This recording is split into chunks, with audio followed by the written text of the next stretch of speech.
vehicle, vehicle, vehicle. The word vehicle can be a bit tricky, but don't worry, I'm here to help you understand it better.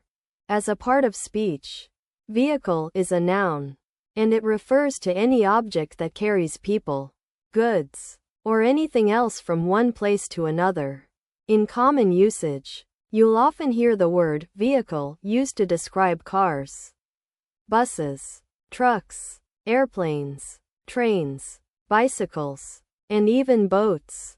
It's also frequently used in formal contexts like traffic laws, insurance policies, and official documents. One special note about its usage is that vehicle can be both concrete, referring to a specific object, and abstract, referring to the idea or concept of something moving from one place to another.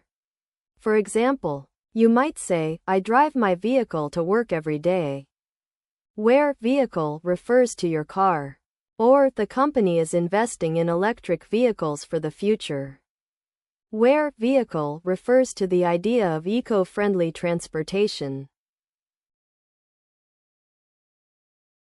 In formal usage, a sentence like, the city council has implemented new regulations to reduce traffic congestion by restricting the use of heavy vehicles in downtown areas is a good example. Here, the word vehicle refers to a large truck or bus, and the context is an official announcement by local authorities. On the other hand, in casual conversation, you might say something like, I'm so tired after driving my vehicle all day yesterday. I just want to go home and chill.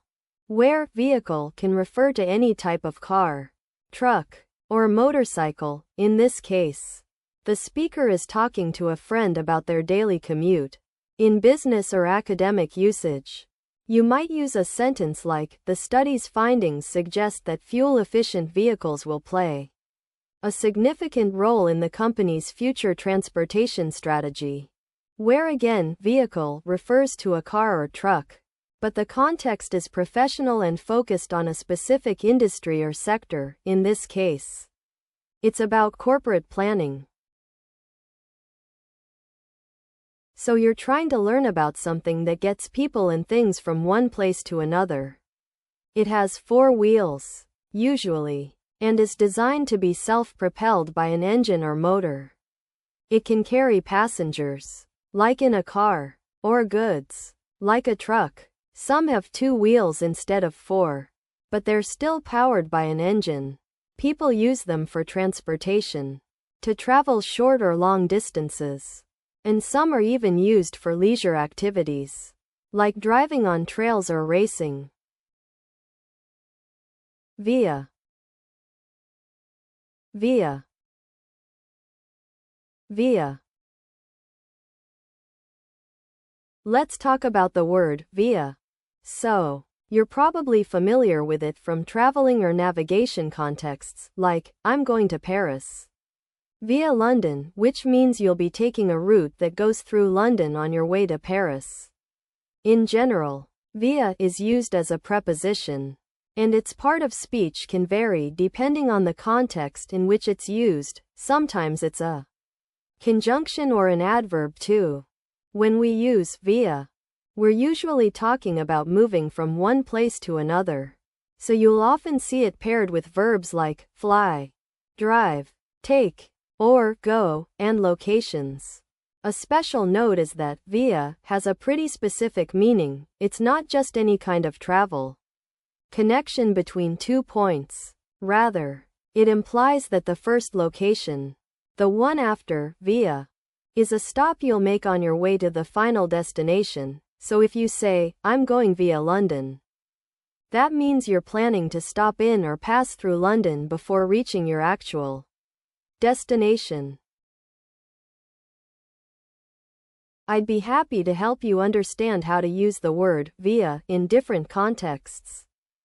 So, for example, in formal writing like academic papers or official announcements, via can be used to indicate the means by which something was obtained or achieved.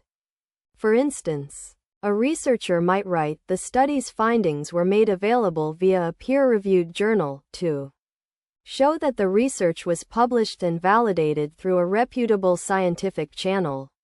On the other hand, in casual conversations with friends or family, via can be used to add some flavor to your storytelling.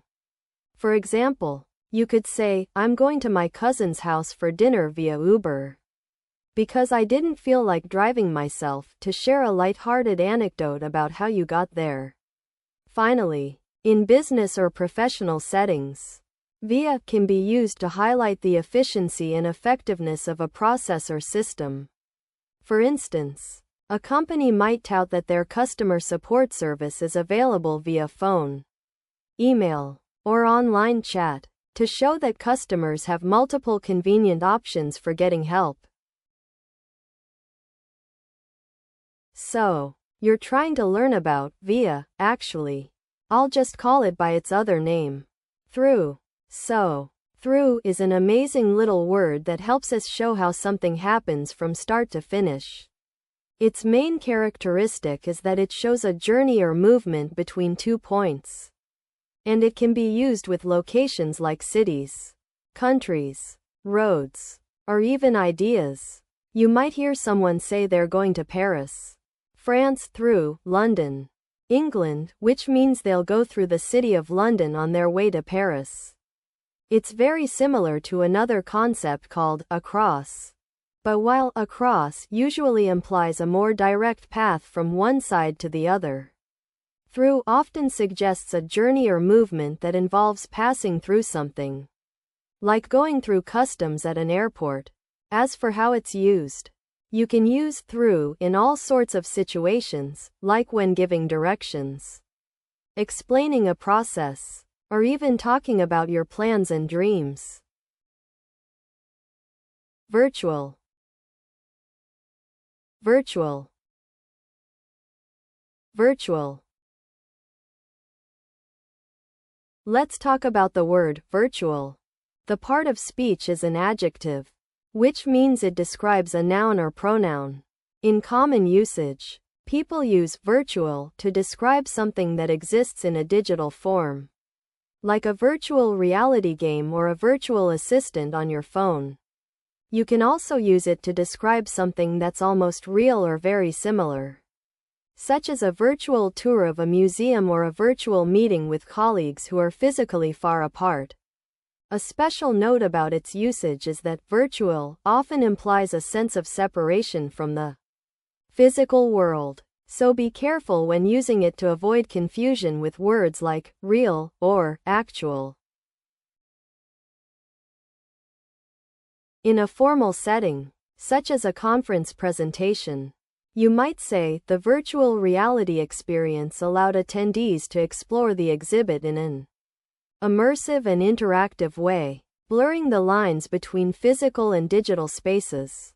This sentence demonstrates the word virtual being used to describe a simulated or computer-generated environment. In contrast, during a casual conversation with a friend, you might say, I'm so bored.